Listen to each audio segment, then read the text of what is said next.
this is only going to appeal to a very niche centre of my viewership, which is already very small, so I can tell this is going to go down well with the YouTube analytics.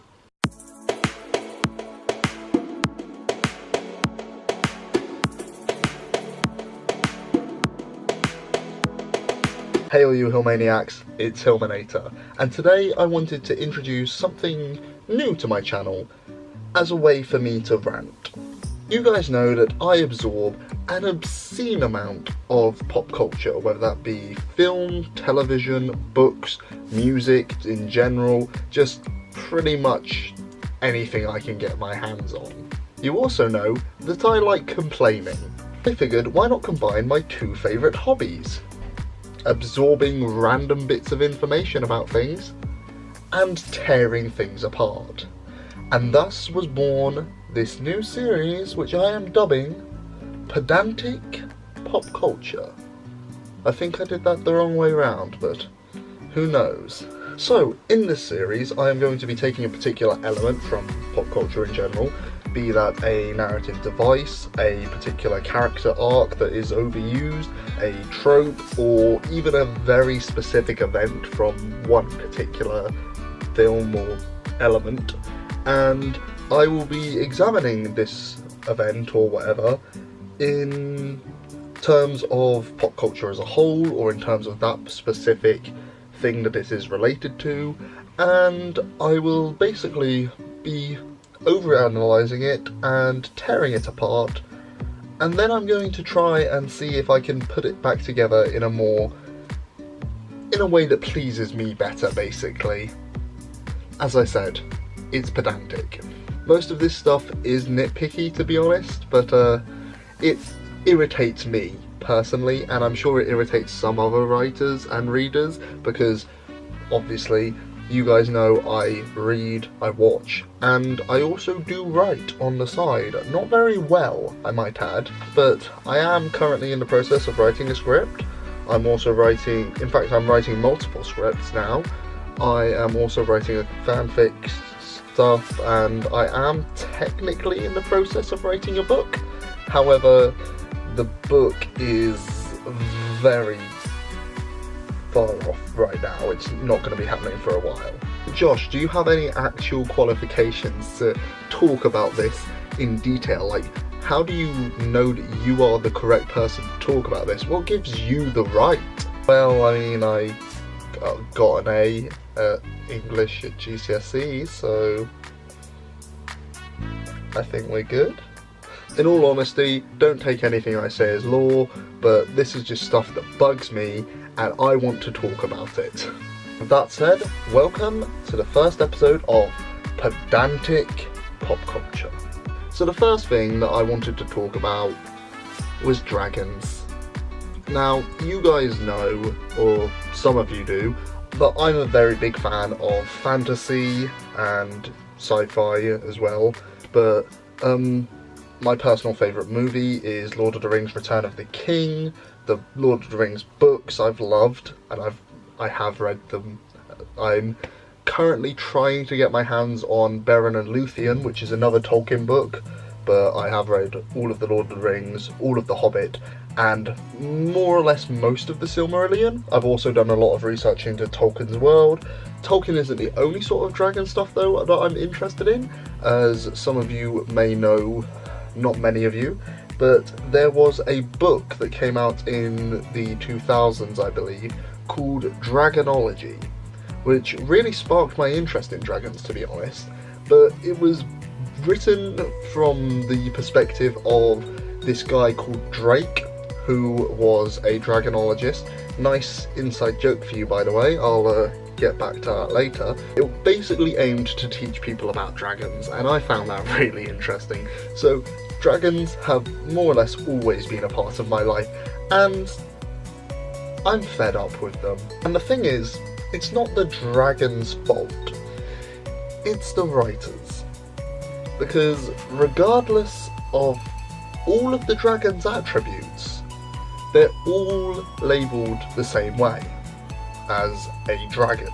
Now I'm going to put up two different pictures of dragons one after the other, very quickly. And I want you to tell me if you spot, you know, any differences at all. You know, anything. Just go with it, you know. Well, of course, there's the fact that this one doesn't have any wings or legs. You know, that might be an observation that you might pick out. And what's this? Oh, this one is way larger. Has four limbs that aren't wings, and 2 wings as well. Okay, so and these are both dragons, yeah? Now, let me ask you, if these were actual animals, would you categorise them in any way the same? Yes, this is the sort of pedantic thing we're getting into. I hear a lot of people saying that there are 3 general types of dragon. The Western beast sort, which is typically the 4-legged one with 2 wings, but it's just kind of on a rampage constantly and it doesn't have a higher mind function. Then there's the Western thinkers, which is more like Smaug in the Hobbit books, not in the second movie of the Hobbit trilogy. For some reason in the first, his body was shaped like a Western thinker, but in the second they removed 2 of his legs. I don't know why. Western thinkers typically have the same body types as Western beasts, but they are far more intelligent. And then of course there are the Eastern dragons, which are typically the more snake-like variety, often much more spiritual, sometimes personified as deities in art or fiction, and they're also interesting, but I have a problem. Because there's a lot of types of dragons that don't fit into that according to what pop culture calls dragons. Just to get some basic stuff out of the way, I'm going to teach you all some basic dragonology terms. Because yes, as I said, it's pedantic. You're gonna have to get past the fact that I'm really nitpicking here. This is what we would call a typical dragon. This is a 4-legged beast with 2 wings at least.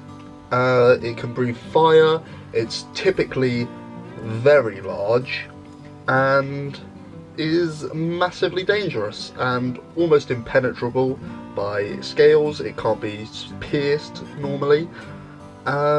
Sometimes they have a weak underbelly, but not always. This is a wyvern. Now, wyverns only have 2 legs, but still have 2 wings. They are generally a lot smaller than dragons. They're kind of more like the dragons that you see in the Skyrim games. Also, in a lot of stories about them, wyverns only have poison rather than fire breath, although sometimes they can shoot ice. However, obviously, fire and other elemental attacks can kind of be taken out of context for any of these because people just hear dragon and apply it to all of them. Now, continuing on the tradition with removing the legs, here is an amphipter, as I pronounce it. I'm probably mispronouncing it, to be honest. But an amphipter, as you can see, has more in common with the Eastern Sage sort of dragons that most people go on about. It's got a very slender body, it's just got the 2 wings, it doesn't have any sort of legs. Typically, again, much smaller than the wyverns, but also generally seen as a lot faster. Then obviously we get to what most people consider the Eastern Sage. However, there are a lot of people who spend a lot of time talking about dragons, because yes, we do exist, who call them either worms or wyrms, and that is mostly because it's spelt like this.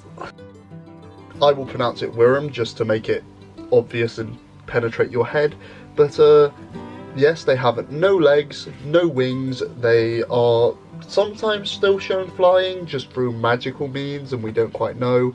But yeah, this is generally more of an Eastern sort of dragon, as is this.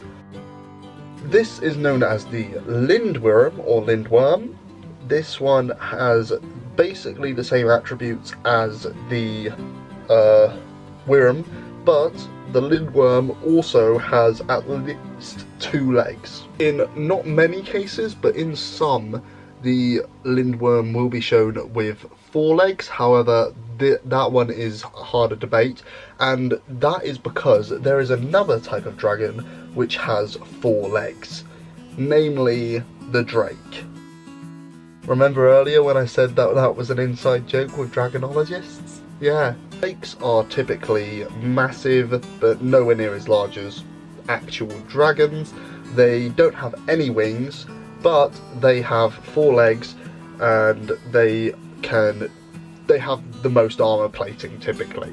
And obviously you get offshoots of different things, like you get debate as to whether sea serpents are dragons or not, and phoenixes I've even heard being brought up sometimes, but in general those creatures are what we consider dragons. So you've got the traditional dragon, or rather the Western traditional dragon, the wyvern, the amphipter, the wyrm, the lindworm, and the drake. Now, I have to ask you, in what world would we consider all of those the same thing? It'd be like calling all of those cats.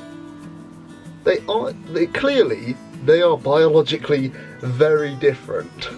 Now, I'm not saying that they don't necessarily come from the same family, which is where we get into me trying to fix the problem. I want us to stop calling all of these dragons, because it gets confusing and it irritates me. Personally, I would start only calling the traditional dragons, the ones with 4 legs and 2 wings, dragons. Those would be the only ones that I call dragons from now on. And the rest are what I have categorised them as, because that's what they're generally categorised as. And as a whole, I would refer to the group of creatures as something more along the lines of draconids, or draconians, which personally I'm going to go with draconians because I think it sounds more elegant. That's basically the thing. I just get annoyed because people insist that all of these are dragons, but they're clearly so vastly different that it makes no sense unless none of them are specifically dragons. And obviously what I'm talking about essentially is biology and families and genuses, and yeah, it's pedantic as anything, but this is pedantic pop culture. So I suggest, as I said, that we stop referring to all of these creatures as dragons. We start only referring to traditional dragons as dragons. We start referring to each of these creatures individually as the category that they are, and as a collective we call all of these creatures, including dragons, draconids or draconians, which is my personal way of saying it, draconians. But that is essentially what I wanted to say today, because it has been bugging me for literal years, the amount of times that people have misrepresented it and called everything a dragon. Thank you those of you who have watched for putting up with that rant. It's been bugging me a long time, and I just wanted to get it off my chest and finally put it behind me. And from now on we can refer people back to this. Maybe one day I'll go into the whole sea serpent debate thing or the phoenix debate thing, but as of right now, this is my first video about pop culture and just the pedantic little nitpicks that I have on it. But thank you for sticking around and dealing with my little rant. I might produce more of these in future. In fact, I probably will, because let's face it, I don't actually care whether other people like my content. I just like putting stuff up on YouTube. So yeah, this is essentially me just saying dragons we need to be clearer when we're talking about dragons, whether we mean traditional dragons or other types of dragons, because it bugs me. Sorry about the rant. Don't know why I decided to upload this today. Probably something to do with the fact that I have the church weekend away tomorrow and I won't have any Wi-Fi to film anything, so I don't have any time to come up with a better idea. But Who knows, yeah? I mean, it could be that. Possibly. Maybe. Nah, doesn't sound right to me. Anyway, I hope you've enjoyed it. Okay, thanks for watching all. I shall catch you next time. Hashtag what about the dragons?